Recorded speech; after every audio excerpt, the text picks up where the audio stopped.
Welcome back to the deep dive. We're taking a deep dive into wellness, specifically a YouTube interview with Alyssa Goodman. Oh, yeah, I saw that one. She's a nutritionist who's helped tons of people like totally rethink their whole relationship with health. Yeah, what I thought was really fascinating was how she takes this like holistic approach. It's not just like what you eat, you know? Right. It's about your mindset, your stress levels, even like past experiences. It's true.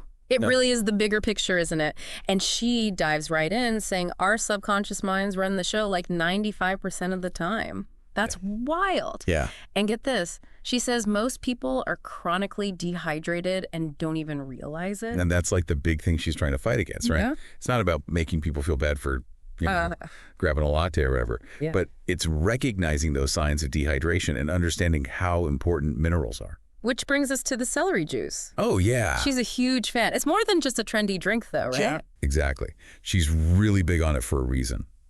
Celery juice is packed with minerals that our bodies just don't get enough of these days. It makes you wonder if you're getting enough minerals, you know? Yeah, like what are you doing to get those minerals? We should all be asking ourselves that. And Alyssa's really been through a lot herself. She's a cancer survivor and sadly lost her husband to cancer too. Yeah, that really comes through in her message, you know? It does. Like she's been there. It's raw and authentic. Yeah. There's one story that really hit me. She was labeled a sick kid growing up, and it like messed with her self-image for years. Oh, wow. It makes you think how many of us have these labels stuck in our heads that are shaping our health choices without us even realizing it.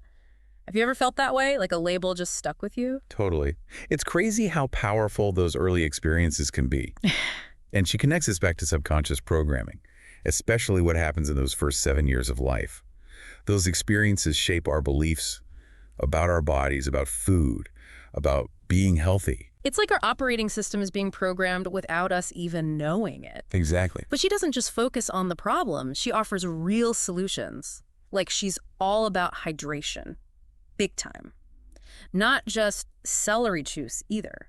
She says, drink 2 full glasses of water before you even think about coffee. It sounds so basic, but I bet most people aren't doing that. I know. I'm not always great about it. Me neither. But she's seen huge improvements in people just by upping their water intake. It's a good reminder that sometimes the simplest things make the biggest difference. Okay, get ready for this one. Yep. She doesn't shy away from the nitty-gritty. She talks about how often we should be going to the bathroom. And let's just say she thinks most of us are a little off schedule. Yeah, she gets real about the stuff people don't want to talk about. It's important, though. Our modern lifestyles really mess with our digestion. For sure. And then there's supplements, which can be so overwhelming. Oh my gosh, yes. So many options. But she breaks it down. She teaches you how to read labels, what to watch out for, like unnecessary fillers. Like what? Things like microcrystalline cellulose. Oh yeah, I've seen that on labels. She even talks about muscle testing supplements to see if they're right for you. Muscle testing. Now that's interesting. It might sound out there, but it goes back to tuning into your body's wisdom. I like that. It's not blindly following trends. It's figuring out what your body needs. Your body knows best. Exactly. And she carries that same empowerment theme into decoding snack labels, too. She points out things like soy, lecithin, excess sugar, and those ingredient lists that are a mile long, full of words you can't even pronounce. It's like being a detective for your own well-being. You got it. Figuring out what's really going into your body. And this one surprised me. She actually cautions against over-exercising. Really? That's interesting. I thought we were supposed to move more. Right. But she makes a good point about how too much exercise can actually be harmful. Harmful how? Like it can jack up your cortisol levels, which is the stress hormone. Well, that makes sense. And when cortisol is high all the time, it can lead to all sorts of problems like sleep issues, weight gain, even a weaker immune system. So it's like our bodies are screaming, hey, I need a break. Exactly. But we're so used to pushing through that we ignore those signals. It's all about balance, isn't it? Right. Listening to your body. Recognizing when rest is just as important as pushing yourself. Yeah, I like that. That's a good takeaway. So we've covered a lot here, from the subconscious mind to hydration to gut health and even the downsides of overdoing it at the gym. It's true. We've barely scratched the surface of this interview. It's packed with info. But before we unpack even more of her wisdom, I want to pause and ask you what stood out to you so far. Anything really resonating with you? Or maybe a question that's popped into your head? Hold on to those thoughts and we'll be back in a moment to dive even deeper into Alyssa's insights and what they mean for you. It's crazy how many layers there are to wellness. It really is. We get so caught up in quick fixes, but Alyssa reminds us that real well-being is a journey. Absolutely. And speaking of quick fixes, she has some interesting thoughts on supplements. Oh, yeah. She's not a fan of over-supplementing, which I think a lot of us are guilty of. Totally. It's so easy to get sucked into the latest trends, especially with all the influencer marketing and stuff. It's true. And then you end up with a cabinet full of supplements you don't even know how to use. Been there. We're so focused on finding that magic pill that we forget about the basics, like real food and sleep. And water. Can't forget about the water. Right, exactly. It's like back to basics. She even talks about having to retrain her own taste buds after years of eating processed foods. That's so real, though. Like, think about how used to sugar and artificial flavors we've become. It's true. We have to unlearn those cravings and rediscover how good real food can be. It's a process, for sure, but she makes it sound totally worth it. It's like hitting the reset button on your taste buds. And that brings us back to her plant medicine journey. Yes, it sounds like that was a big part of her breaking free from those old patterns. She describes it as a way to confront those deep-seated beliefs that were holding her back.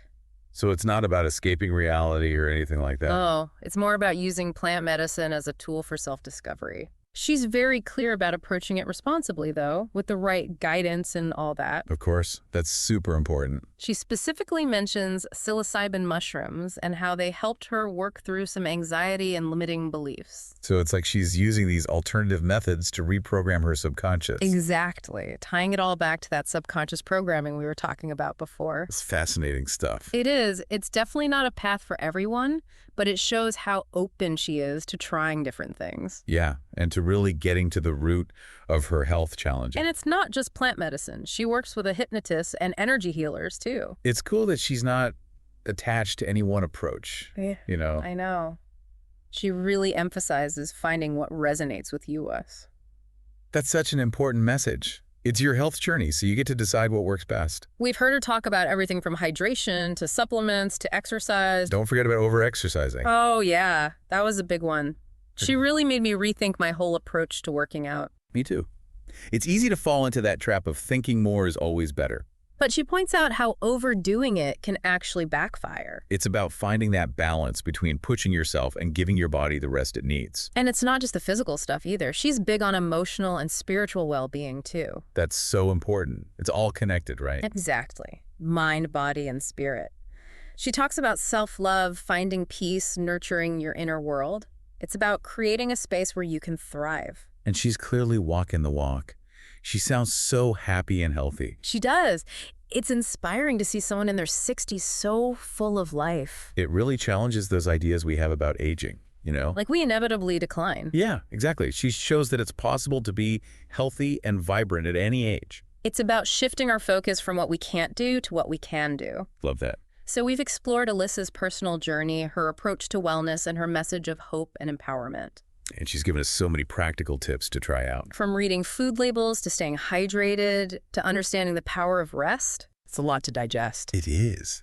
Before we move on to our final thoughts, I want to turn it back over to you. What's resonating with you the most so far? What's sparking your curiosity? Hold on to those thoughts and questions as we wrap up this deep dive and share some final takeaways for your own wellness journey.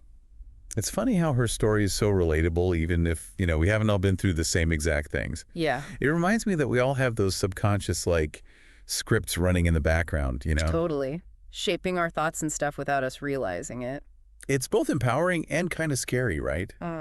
Like on one hand, it means we have more control than we think. Yeah. But it also means we got to own those thoughts and be willing to change them when they're not working for us anymore.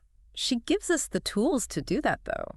She does. Journaling, meditation, even like hypnotherapy and energy healing. It's not about finding the one right answer. It's about trying different things. Experimenting. Exactly. Seeing what clicks for you. And what really stood out to me was her emphasis on self-compassion. Oh, yeah. That's huge. It's so easy to get caught up in the shoulds and should-nots of health, And then feel bad when you don't live up to them. Totally. She's like, hey, healing's a journey. There are going to be bumps along the way. Just be kind to yourself. It's about progress, not perfection. Exactly. And she's not just saying it, she's living it. You can hear it in her voice. She sounds so genuine. She does. It's like she's radiating good vibes. It's contagious. It's inspiring to see someone her age embracing life like that. It really flips the script on what it means to get older. Like it doesn't have to be all downhill. Right. You can be vibrant and healthy no matter how old you are. And she talks about finding purpose and meaning too. It's about more than just the physical stuff. It's emotional, mental, spiritual. The whole package. Right. So as we wrap up this deep dive into wellness and cleansing, Yeah. we want to leave you with Alyssa's message. Don't give up on yourself. I love that. There's always a way to feel better, even if it means thinking outside the box. It's about being open to new possibilities. What does thinking outside the box look like for you? What unconventional approach are you ready to try? Keep those questions in mind as you continue your own wellness journey.